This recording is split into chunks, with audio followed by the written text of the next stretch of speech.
Sa ating entertainment news, usapang pag-ibig po ito dahil nasa buwan po tayo ng mga puso. Buwan ng pag-ibig, February. Sara Labati daw ay handa na nga bang umibig ulit?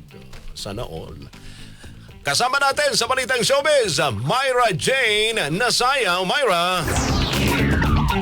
Inamin ng aktres na si Sara Labati na hindi niya isinasara ang posibilidad na umibig ulit. Sa isang panayam, sinabi ng aktres na bagamat nakafocus siya ngayon sa kanyang mga anak at trabaho, gusto niya raw ulit makaramdam ng kilig at makapagbigay ng pag-ibig sa ibang tao. Gayunman, ni-reveal din ni Sara na nasa rebuilding at healing phase pa rin siya at aantayin ng tamang panahon para magmahal ulit. Early 2024 nang kumpirmahin ni Sara na hiwalay na sila ng aktor na si Richard Gutierrez, 4 na taon matapos ang kanilang kasal. At yan ang ating showbiz chika ngayong araw ng Biyernes. Ako si Myra Jane Nasayaw, Tatak Armen.